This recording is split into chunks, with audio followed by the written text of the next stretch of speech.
Kabita part 3। Please subscribe my channel Sadia Tuli diaries. বিপ্লব আর আমার বাসা পাশাপাশি হলেও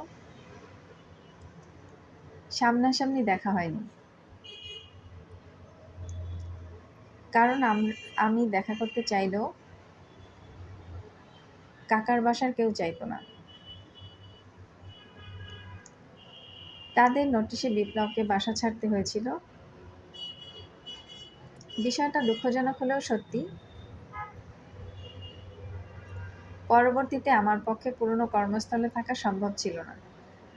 মালিকের আত্মীয় স্বজনরা প্রভাব খাটাতো,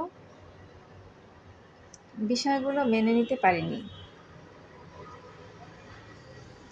কিছুদিন বাদেই নতুন প্রতিষ্ঠানে জয়েন করি। নতুন প্রতিষ্ঠানে কাজ নিয়ে সমস্যা না থাকলেও অপরিচিত এক নারী বর্ষা নামে আমাকে খুঁজে যায়। সেই নারীকে আমি চিনি না, কিন্তু চাইলেও আমার সাথে সখ্যতা গড়ে তোলা যায় না। সেই নারী বলে বর্ষা আমার মেয়ে, কিন্তু চিরন্তন সত্যই দ্বিতীয় বর্ষে পড়ার সময় মা ইন্তেকাল করেন, তার সাথে দেখা হয়নি। রাতে কর্মস্থল থেকে ফেরার সময় সেই নারী তার ভৌতিক ডাকে দেয়, যদিও তার সাথে গোলটেবিল বৈঠকে বসা কোনো প্রয়োজন ছিল না। আমাদের জীবনযাপন নেগেটিভ পথে পরিচালিত করতে কিছু মানুষ অতন্ত্র প্রহরী হিসাবে কাজ করে।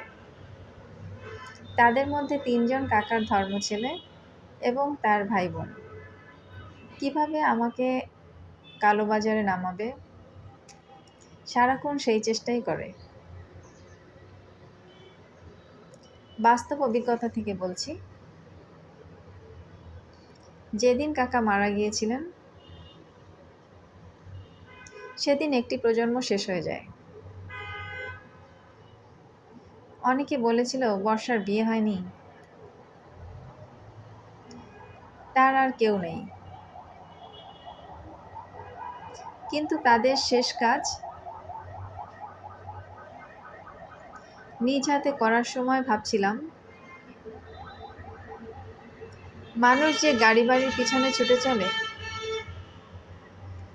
শেষ যাত্রায় যদি তার সঙ্গে দেয়া যেত,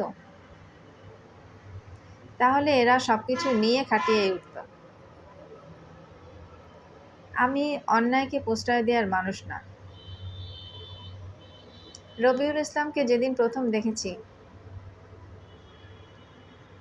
ভুল করেও ছুটে যাওয়ার প্রয়োজন মনে করিনি।